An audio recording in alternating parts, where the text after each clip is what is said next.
श्री राम और रावण का युद्ध हुआ तो रावण ने श्री राम के छक्के छुड़ा रखे थे। उसे मारना कोई आसान कार्य नहीं था। यहाँ तक कि विभीषण ने श्री राम को बता दिया था कि इसकी नाभि में अमृत है, इसलिए नाभि पर निशाना मारने से ही इसकी मृत्यु होगी। परंतु उस पर भी श्री राम निशाना नहीं लगा पा रहे थे और अत्यंत दुखी होकर अंत में श्री राम ने पूर्ण परमात्मा यानी आदि राम को याद किया था। तब परमात्मा ने सूक्ष्म रूप में वहां प्रकट होकर रावण को मारने में राम की मदद की थी। ऐसे में ये जानना बेहद जरूरी है कि वो पूर्ण परमात्मा यानी आदि राम कौन है, जिसे रावण का वध करने के लिए श्री राम ने याद किया था। इस विषय में परमेश्वर कबीर जी कहते हैं, राम राम सब जगत बखाने, आदि राम कोई बिरला जाने। हम सभी जानते हैं कि तीन लोक के स्वामी श्री विष्णु जी ने त्रेता युग में अयोध्या के राजा दशरथ के यहाँ माता कौशल्या के गर्भ से श्री राम रूप में जन्म लिया और अंत समय में श्री रामचंद्र ने सरयू नदी में जल समाधि लेकर अपने प्राण त्यागे थे। इसी तरह द्वापर युग में श्री विष्णु जी श्री कृष्ण के रूप में माता देवकी के गर्भ से जन्मे और अंत में एक शिकारी द्वारा छोड़े गए विषाक्त तीर के लगने से उनकी मौत हुई थी। वहीं गीता प्रेस गोरखपुर से प्रकाशित श्रीमद् भागवत के तीसरे स्कंद के अध्याय 4 से 5 में भगवान विष्णु अपनी माता दुर्गा की महिमा स्तुति करते हुए बोल रहे हैं, तुम शुद्ध स्वरूपा हो, यह सारा संसार तुम से उद्भासित हो रहा है। मैं ब्रह्मा और शंकर हम सभी तुम्हारी कृपा से विद्यमान हैं। हमारा आविर्भाव माने जन्म, तिरोभाव माने मृत्यु।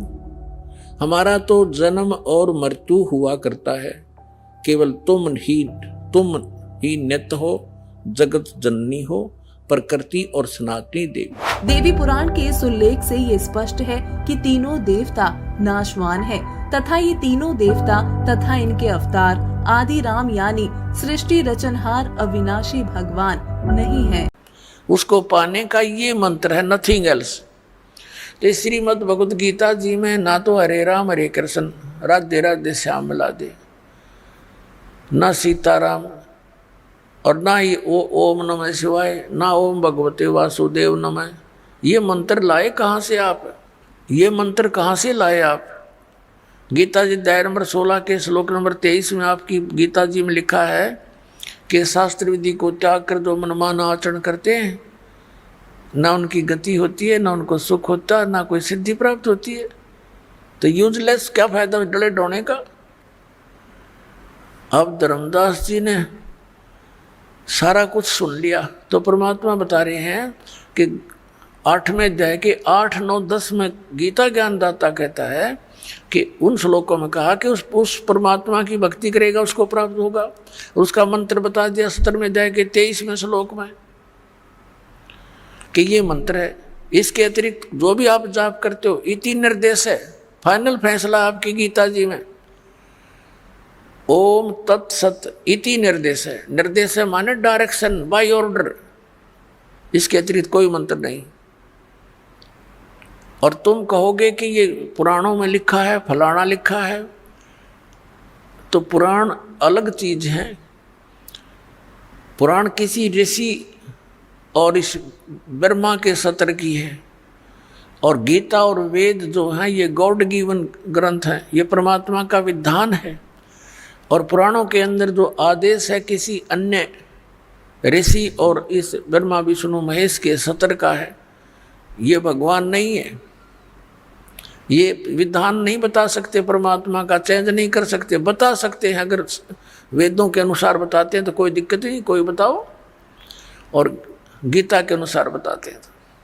जैसे हम वेदों और गीता को छोड़कर पुराणों भरम गए जग वेद पुराना, आदि राम का भेद न जान्या। राम राम सब जगत बखाने, आदि राम कोई बिरलाए जाने।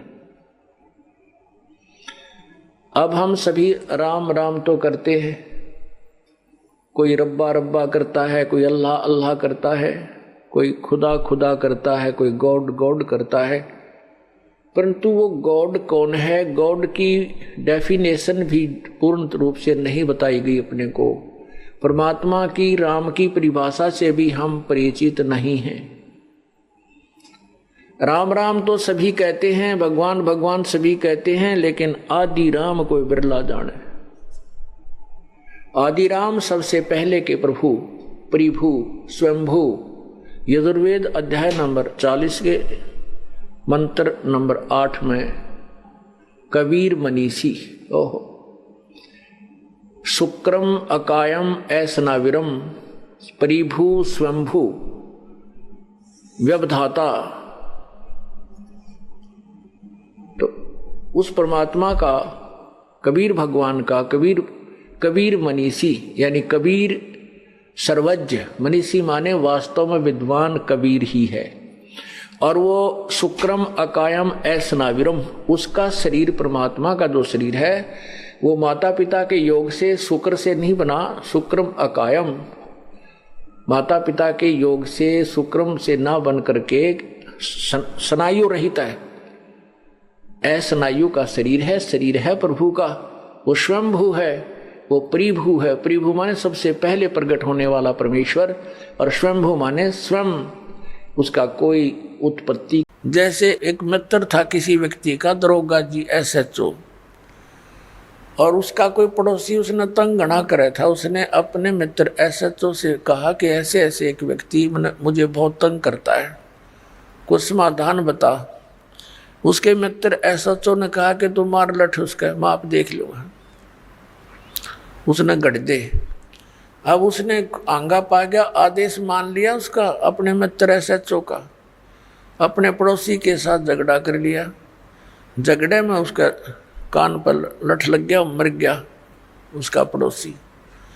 अब वहाँ का प्रभारी था वही SHO, वो लिया पकड़ के अपने उस मित्र को, क्योंकि उस नालायक ने अपने एक मित्र अधिकारी की आज्ञा का पालन करके राजा का विधान तोड़ दिया।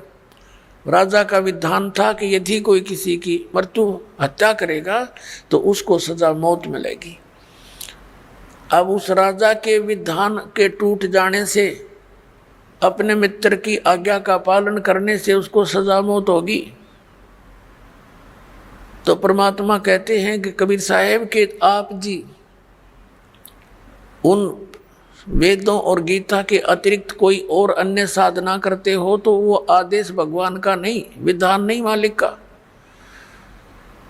आप फिर किसी SHO की आज्ञा का पालन कर रहे हो, ऋषि और इन महर्षियों का, इनके बताए इस अज्ञान को